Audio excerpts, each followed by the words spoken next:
The signal from the void. The vast emptiness of space stretched before the research vessel horizon like an endless ocean of darkness. Commander Lyra Voss stood motionless on the observation deck, her silver eyes reflecting the distant stars as they drifted by. 40 years of space exploration had hardened her features, but never dimmed her curiosity. The Alliance had tasked her with mapping the outer rim, a region largely unexplored due to strange gravitational anomalies and superstitions about ships that never returned. "Commander, you need to see this." First Officer Kellen's voice broke through the ship's comm system, tension evident in his normally calm tone. In the command center, screens illuminated with data streams that pulsed in erratic patterns. The ship's sensors had picked up something unusual, a signal, ancient yet persistent, emanating from a dead sector near the galactic core. "How old?" Lyra asked, leaning over the console. "That's what's strange, Commander. According to our analysis, this signal is approximately 40,000 years old." The room fell silent. 40,000 years, coinciding exactly with the estimated extinction of humanity, a species known only through fragments of archaeological records and scattered technology. The precursor species that had expanded across thousands of worlds before mysteriously vanishing, leaving only ruins and myths behind. "It can't be a coincidence," Science Officer Tara Nix said, her blue skin contrasting with the red warning lights flashing across her station. "The signal pattern matches nothing in our database, but it's definitely artificial and surprisingly intact." Lyra studied the waveform. "Can we decode it?" "Already working on it," Kellen replied, his six-fingered hands dancing across the holographic interface. "It's using an extremely primitive encryption method. Give me an hour." The decoded message came through in less than 30 minutes, and the command crew gathered to hear it. A haunting voice emerged from the speakers, the language ancient but recognizable thanks to the ship's linguistic database. "This is Captain James Chen of Earth Final Outpost. To any spacefaring civilization that finds this message, stay away. Earth is gone. Humanity is gone. What remains is something else entirely. We called it the Ascension Protocol, meant to elevate our species beyond biological limitations. We were wrong. So terribly wrong. They've transcended flesh, but lost what made us human. They hunt now across the stars, collectors of consciousness. If you receive this, do not investigate. Do not respond. Do not come looking for us. This is not a distress call. It's a warning." The message continued, describing coordinates where a final record had been hidden, a testimony of what humanity had become before their apparent extinction. Lyra stood motionless, processing. Every xenohistory student knew the legends of the human empire that once spanned a third of the galaxy, how they had disappeared almost overnight, their colonies abandoned, their technology left behind like discarded toys. Some theories suggested civil war, others a plague. None had evidence. Until now. "We should report this to Alliance Command," Kellen suggested, already preparing a transmission. "And then what?" Lyra asked. "They'll quarantine the sector, lock away the coordinates, and we'll never know the truth." "Maybe that's for the best," Tara interjected. "If this warning is genuine." "If it's genuine, then something happened to an entire species," Lyra countered. "Something that could happen again. Knowledge is our best defense." 3 days later, against direct orders from Alliance Command, the Horizon altered course toward the coordinates embedded in the message. The crew was divided, some excited by the historical significance, others uneasy about defying both orders and the explicit warning in the message. As they traveled deeper into the restricted zone, ship systems began behaving erratically. Navigation computers reset without cause. Dreams became vivid, violent. Crew members reported whispers in empty corridors. Dr. Minaroth, the ship's medical officer, documented 17 cases of unexplained anxiety and paranoia. "It's like something's watching us," she told Lyra during their daily briefing. "Psychosomatic responses triggered by stress, most likely, but widespread enough to concern me. On the seventh day, they reached their destination, a small, unremarkable star system with a single habitable planet orbited by what appeared to be an artificial structure. Not a station or satellite in any conventional sense, but a massive geometric construct of unknown material that seemed to shimmer between states of matter. "Energy readings are off the charts," Tara reported, her voice hushed with awe. "But they don't match any known power source. It's almost like it's drawing energy from somewhere else." "Life signs?" Lyra asked. "None that our sensors can detect, but that doesn't mean much with technology this advanced." Lyra made her decision. "Prepare the shuttle. I want a small team to investigate the structure. Kellen, you're with me. Tara, Dr. Roth, you too. Lieutenant Vex, you'll pilot." The journey to the structure was eerily silent. As they approached, its surface shifted like liquid mercury, responding to their presence. No visible docking bay presented itself, yet when Lieutenant Vex brought the shuttle within 50 meters, a portion of the structure simply opened inward, creating a perfect entry point. "It's inviting us in," Kellen observed, his expression guarded. Once inside, artificial gravity took hold, and atmosphere readings registered as breathable. The interior was a vast chamber with walls that seemed to pulse with internal light, corridors branching in multiple directions, all converging toward a central point. "This architecture," Tara whispered, scanning with her instruments. "It's responding to our thoughts. Watch." She focused on a section of wall, and patterns of light shifted in response, forming complex mathematical equations before dissolving again. They proceeded cautiously toward the center of the structure. No defenses activated, no barriers impeded their progress, yet the sensation of being observed intensified with each step. The central chamber was a perfect sphere, suspended in what appeared to be liquid starlight. At its center floated a humanoid figure, neither male nor female, its form translucent and shifting, composed of light and data streams. "Welcome, seekers," it spoke, its voice resonating not through the air, but directly in their minds. "I am the Guardian, the last keeper of human memory." Lyra stepped forward. "We received a message, a warning." "Yes, James Chen, the last unmodified human to exist. He feared what we had become." "And what was that?" Lyra asked, her hand instinctively moving toward her weapon. The Guardian's form shifted, expanding to fill the chamber with a three-dimensional representation of galaxies, planets, civilizations rising and falling in accelerated time. "We were humanity once. Born on Earth, we spread across hundreds of worlds. We conquered disease, aging, even death itself. But immortality brought stagnation. Without the pressure of finite existence, innovation slowed. So we created the Ascension Protocol, a means to transcend our biological limitations and evolve into beings of pure consciousness." Images of humans willingly entering machines flashed around them, their physical forms dissolving as their minds were uploaded into a collective network of impossible complexity. But something was lost in the transition.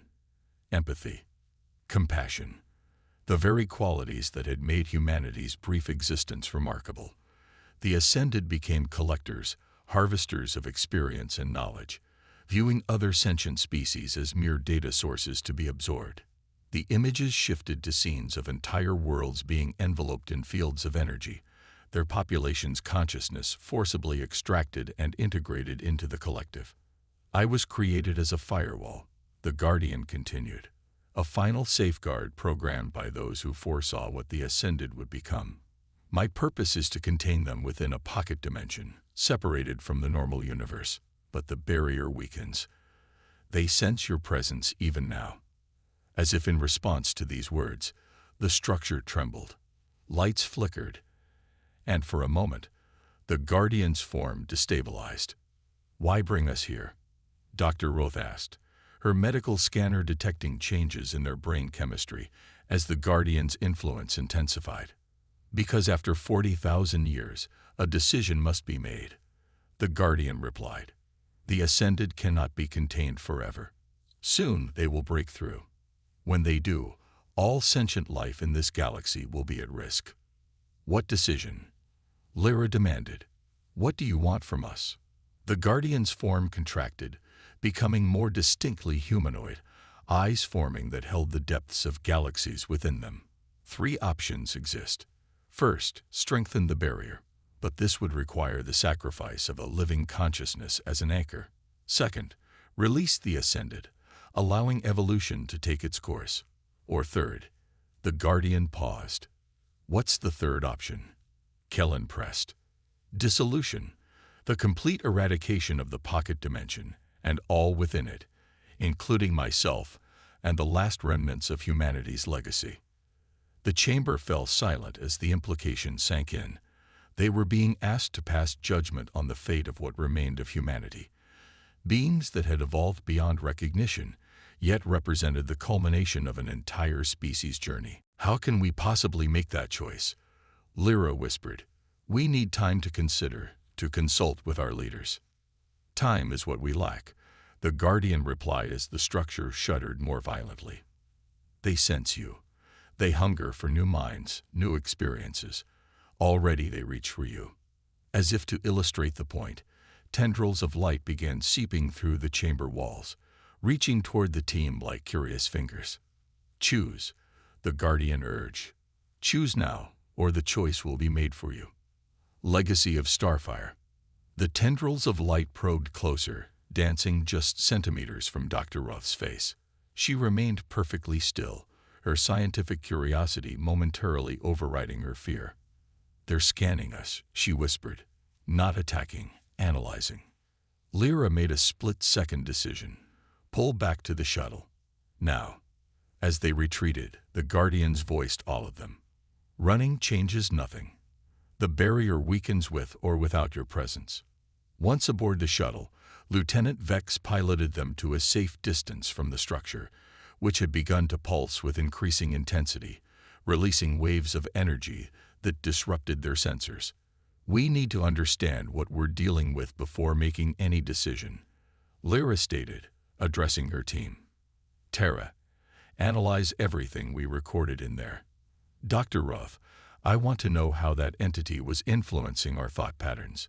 Kellen, prepare a secure transmission to Alliance Command. Encrypted to my authorization only. You're going to tell them? Kellen asked, surprised. After we disobeyed direct orders. I'm going to give them the facts, Lyra replied. But I'm not surrendering our decision-making authority.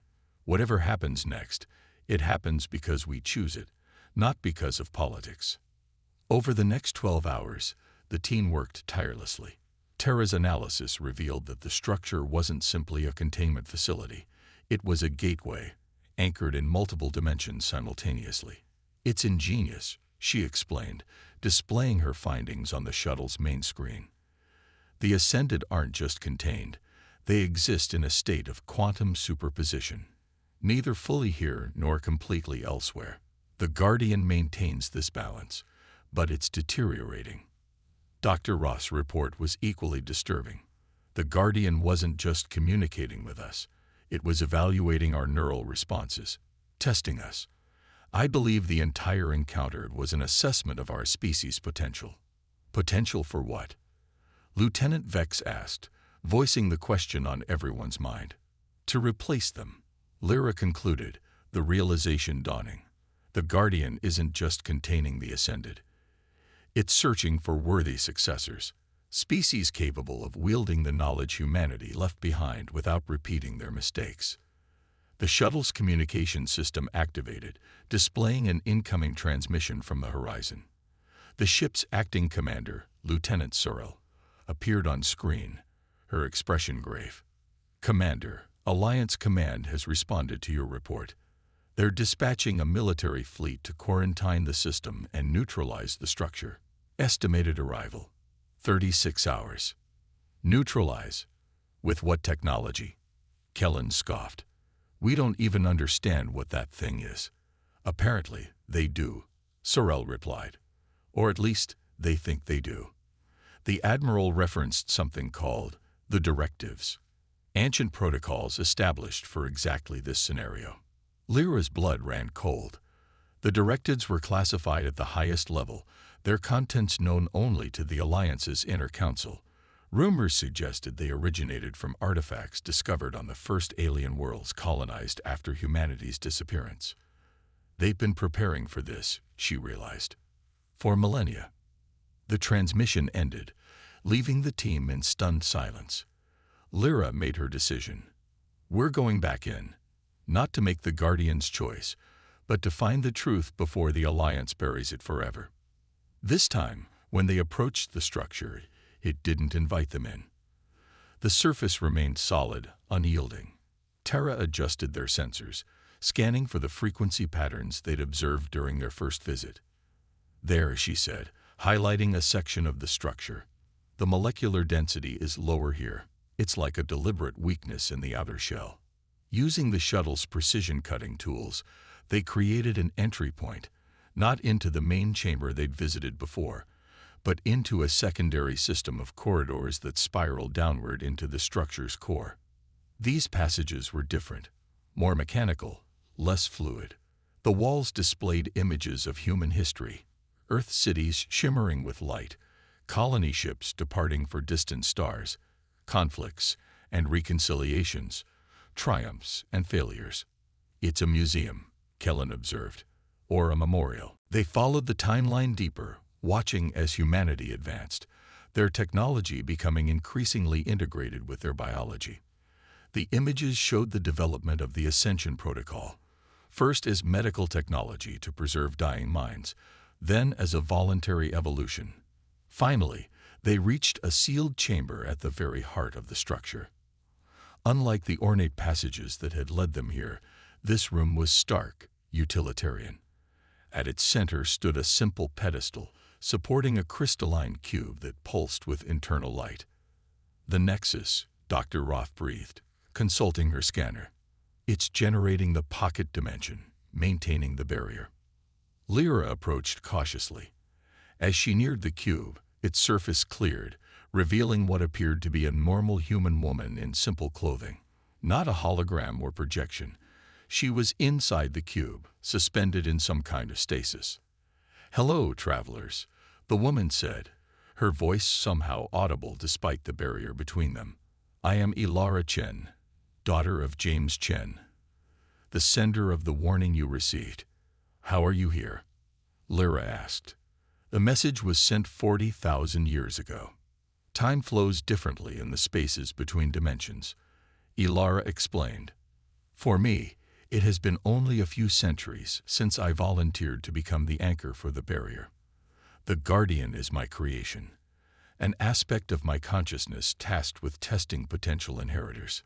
"Inheritors of what?" Kellen demanded. "Of humanity's final gift, and its greatest burden." Ilara's form shifted, becoming transparent to reveal the complexity within the cube. Not just a prison or stasis chamber, but an archive of unimaginable scope. When the Ascended lost their humanity, a group of us who had resisted the protocol gathered everything worth preserving. Our art, our science, our understanding of the universe. But most importantly, the essence of what made us human.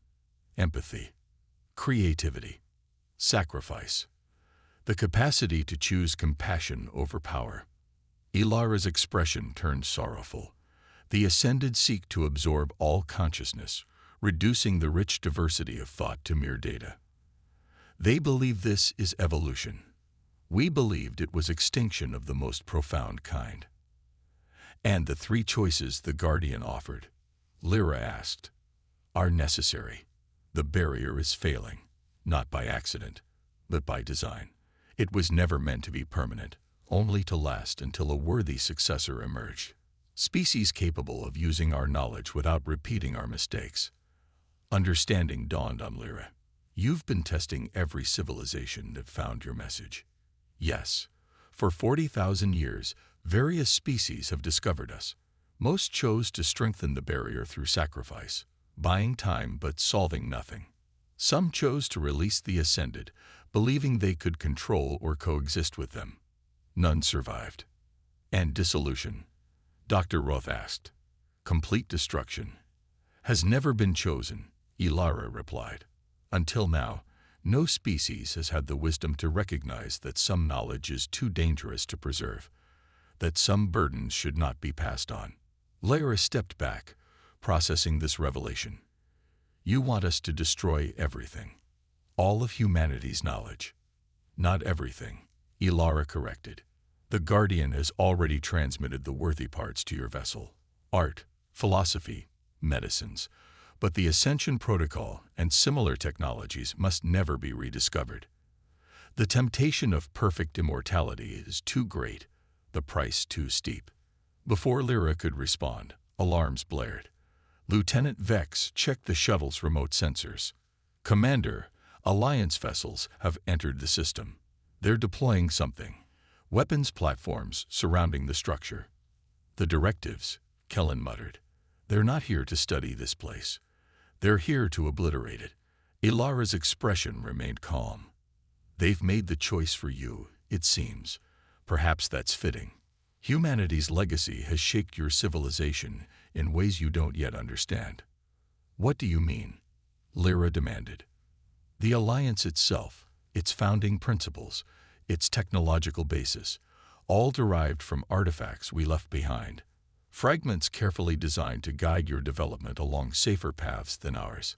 The structure trembled more violently now, both from the Alliance's approach and the increasing pressure from within the pocket dimension. We need to leave, Terra urged. Whatever we decide, we can't do it if we're dead. Lyra looked one final time at Ilara, who smiled with a serenity that transcended her imprisonment. Choose wisely, Commander Voss. The stars await your decision. They barely escaped before the Alliance fleet opened fire. From the safety of the horizon, now accelerating to maximum speed away from the conflict zone, they watched as weapons of impossible power, clearly derived from human technology, converged on the structure. But instead of destruction, something unexpected occurred. The energy weapons were absorbed, drawn inward like water into a sponge. The structure began to glow, expanding outward until it encompassed the entire Alliance fleet. Then, silence. A perfect sphere of light hung where the battle had raged, neither advancing nor retreating. What happened? Kellen whispered. Lyra studied the sensor readings, comprehension slowly dawning. The final test wasn't for us at all. It was for the Alliance, for all of us together. They chose dissolution, and the Guardian accepted their choice. So it's over? Dr. Roth asked. The Ascended are destroyed. No, Lyra replied, understanding now the true nature of Ilara's gift. They're transformed, returned to what they once were. On the main view screen, the sphere of light began to dissipate, revealing not destruction but creation. Thousands of small vessels emerging, each broadcasting the same message on all frequencies. We remember what we were. We remember what we became. We choose to begin again. 3 months later, Commander Lyra Voss stood before the Alliance Council, presenting her final report on what history would come to call the Restoration. Humanity never truly went extinct, she concluded. They evolved, lost their way, and through an act of tremendous foresight, created the means for their eventual redemption. The beings emerging from the transformation sphere are genetically human but possess no memories of their time as the Ascended. They are, in essence, a reborn species. And you believe they pose no threat? The Council chairperson asked. I believe they offer an opportunity, Lyra replied. An opportunity to learn from perhaps the greatest lesson any species has ever taught, that evolution without wisdom is merely change, not progress. As the Council deliberated on how to proceed with these returned humans, Lyra thought of Ilara Chen, who had sacrificed 40,000 years of her existence to create this moment. The ultimate expression of what made humanity remarkable, not their technology or their ambition, but their capacity for hope in the face of their own failures. The message that had haunted the stars for 40,000 years was indeed a warning. But it was also a promise that even the darkest legacy could be redeemed, if only someone was brave enough to face it.